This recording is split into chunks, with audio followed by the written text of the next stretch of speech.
ศีลนั่นเป็นห่มกั่งคันยู่ใหญ่บังหัวท่านนั่นเป็นเสบียงใส่ถุงให้มีพร้อมการทำบุญให้ท่านบริจาคแบ่งปันคนอื่นได้ใส่ได้ซอยได้อยู่ได้กินจากการอนุเคราะห์ช่วยเหลือของเฮาหันผู้ใดได้กินของเพิ่นคือเฮาได้เพิ่นให้ข้าวให้น้ำเครื่องอยู่ของกินเฮาก็โอ้ยสาธุเด้อให้เจ้าได้บุญหลาย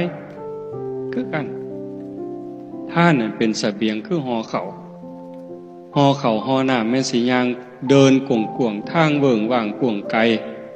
เกิดมาศาสตร์ใหม่มันรวยมีอยู่มีกินเนี่ยนอกจากไปสวรรค์แล้วกลับมาเกิดเป็นคนใหม่มีอยู่มีกินให้หน้าก็หลายเข่าก็เต็มเหล่า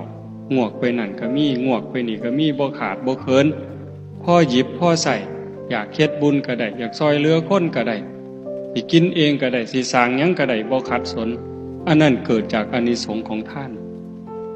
แต่มันก็มีทุกข์คือกันรวยก็ทุกข์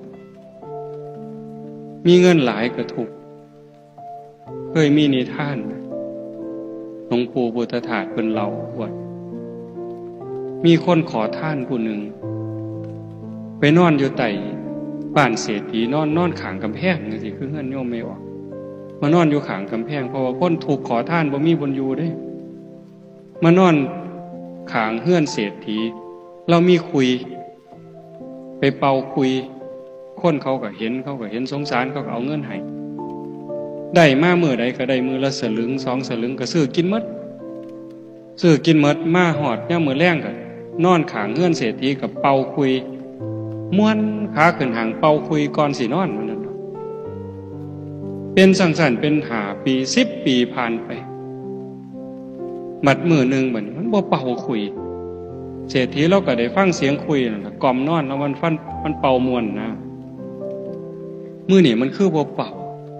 เศรษฐีบ่มีแนวกล่อมนอนบ่หลับก็เลยลงมาเบิ่งมันเป็นหยังมันป่วยว่ามันโซ่ว่าลงมาถามมันก็ดีอยู่ถามว่าเป็นหยังโซ่อยู่บ่ป่วยอยู่บ่เอาเป็นหยังมันคือบ่เป่าคุยมื้อนี้ทุกข์บ่สำบายใจ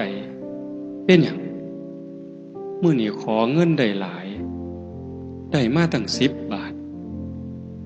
ซุมื้อได้มื้อละสลึง2สลึงซื้อกินหมดแล้วก็แล้วมื้อนี้ได้10 บาทซื้อกินหมดไปแล้ว2สลึงมันเหลืออยู่9 บาทครึ่งสิเสี่ยงไว้ใส่นี่หานอนหลับก็สิบ่มันลักเอาบ่ว่าเห็นบ่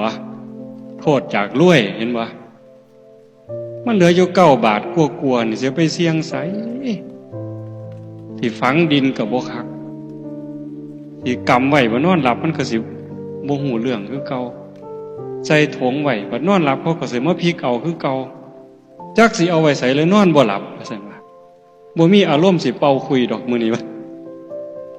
เห็นบ่นี่โทษจากรวยเห็นบ่นี่